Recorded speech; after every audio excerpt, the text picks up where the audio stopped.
From Fox 8 Sports, this is the Overtime Podcast.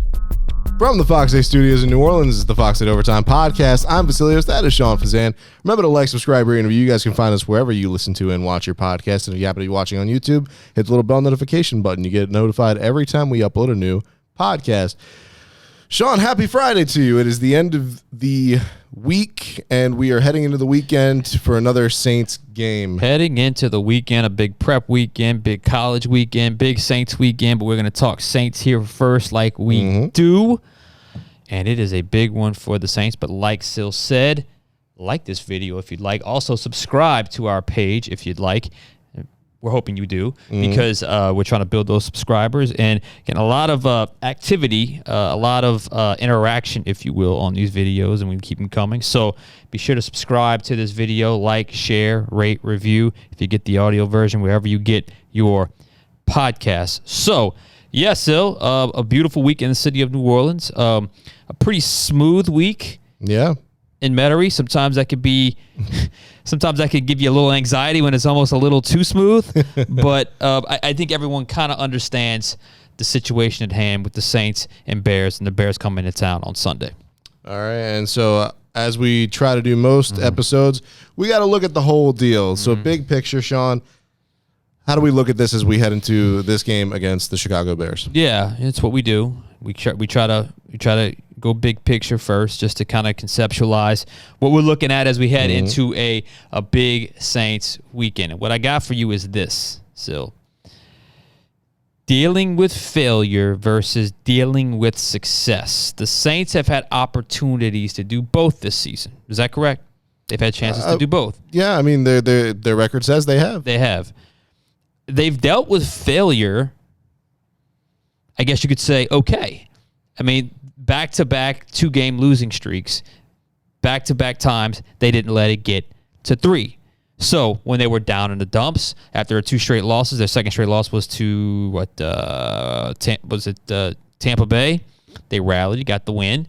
And then the 2 straight losses, their second loss was to Jacksonville. They obviously rallied, got the win in Indianapolis.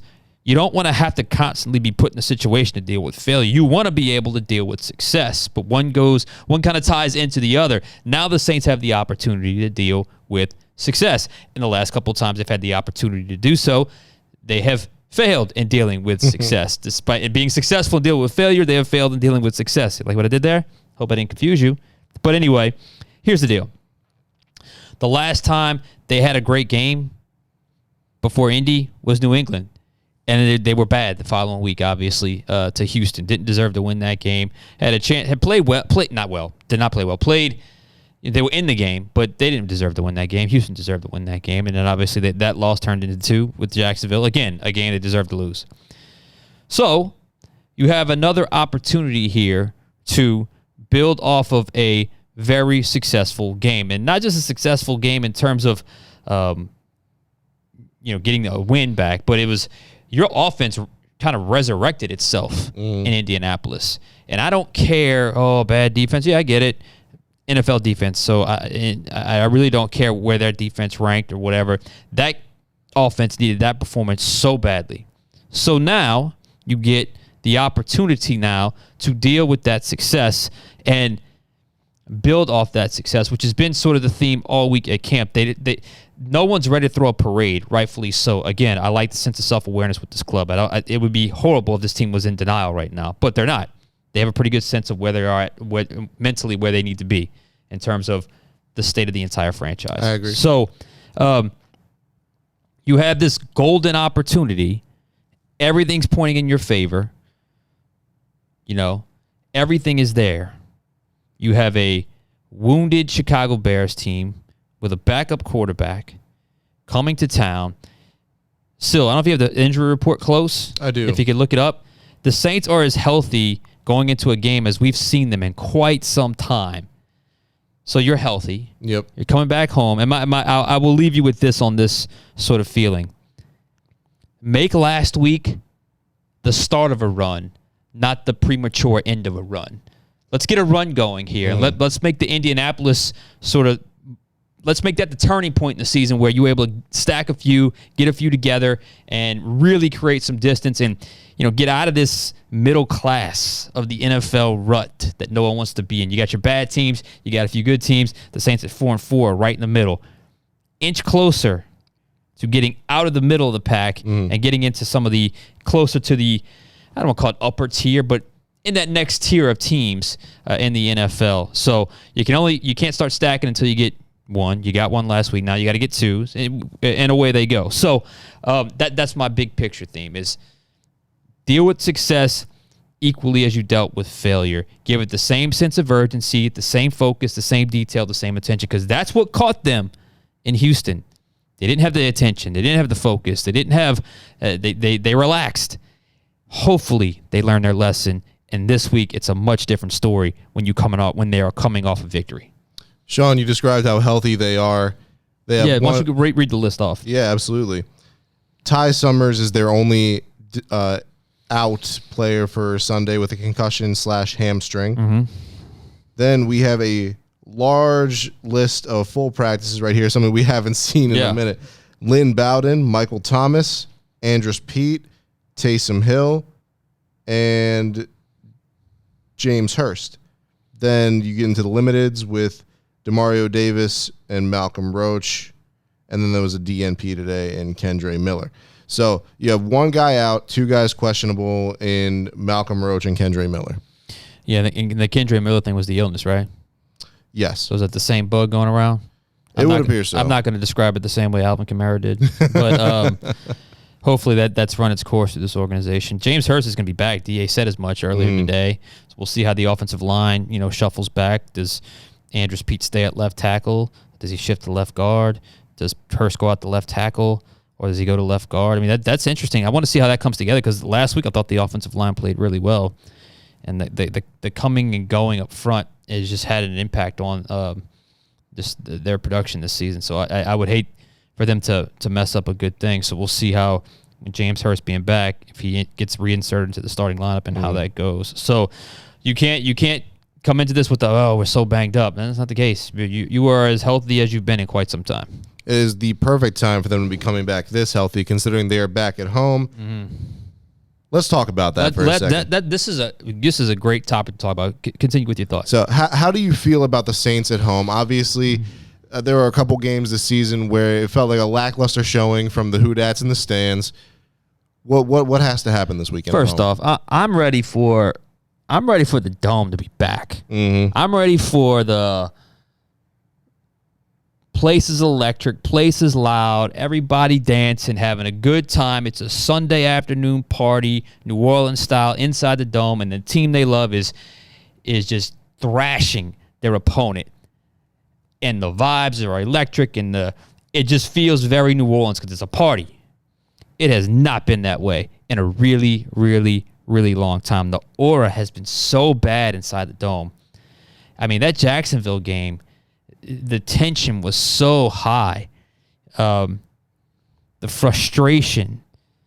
The record, I mean, they're 1-2 this year inside the Dome. If I'm reading this right, 4-4 last year inside the Dome. There was a time where this was where opponents, this was their graveyard. They're like, I have seen like well-coached, very talented football teams catch the Saints on the wrong day inside the Dome, and they look like a JV squad. Just the atmosphere completely overwhelmed. I can think back to like 2009 against the Patriots, the Super Bowl run. I mean, Bill Belichick was done by the end of the game, and that was with Tom Brady in his prime.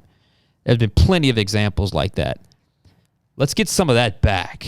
Let's get some of that back inside that building. Let's get some of that good vibe back inside that building, and let's get this relationship of play on the field and the Who Dat Nation in the stands kind of being one, and it's like, whoa, now try to stop us now, opponent, because that's kind of gotten lost. And in fact, it's almost like the reverse has been the truth, because now Saints opponent, and you have the crowd, but when something goes wrong, the crowd has turned on them a little bit, so it mixes the emotion, and it kind of makes a weird feeling. So I might get in trouble for this, and if you leave comments about this and it's offend you, I really am sorry. But and I got a feeling some aren't gonna be happy with it. But you know what? I got to speak from the heart.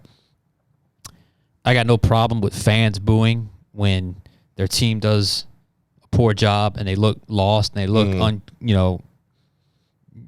not well coached, and you paid all this money, you parked, you got the ticket, you bought the nachos, the beer. I know it's not cheap at all, but my message to the fans in the stand, just maybe wait till the second quarter if it's going to get like that. After the first drive is probably a little early to turn on the squad with the booze. But if it's still permeating through the second quarter and you want to vent your frustration, by all means do so. Just not right out of the gate. That would be my only suggestion to the Who Dat Nation. I have no idea if they're going to follow that. I have no idea if that's going to make some of them mad right now that are listening to this and they're going to the game and I can do what I want. I pay my money. Absolutely. You can.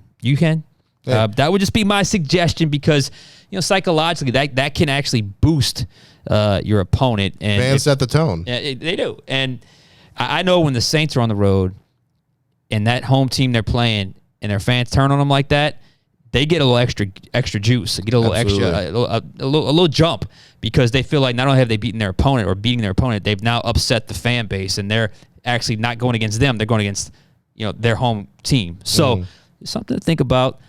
You have every right, especially if they don't take care of business and it's funky against the Bears. It's not a good team right now, and not a good team that's in a bad place right now. Against a backup quarterback making his third career start, I get it. And if by the second quarter it looks terrible, do it. Right out of the gate, just let the game develop a little bit before we hear some of those boo birds. And look, this is the last game in the Dome until the first week of December. Ooh. But then the Saints play three straight games here in the Dome. So use this weekend to kind of get yourself warmed up and then come back in December and be ready to fire on all cylinders 3 straight weeks. But we talked about the Saints. Let's get to a little college ball here. Let's do it. It's Bama week for your LSU Tigers. They're in Tuscaloosa this week. They don't got the home field advantage this time. Sean, how do you feel about this? Because I feel like LSU has the advantage at quarterback, maybe the disadvantage in the secondary. Where do we fall on this? Man, what a game.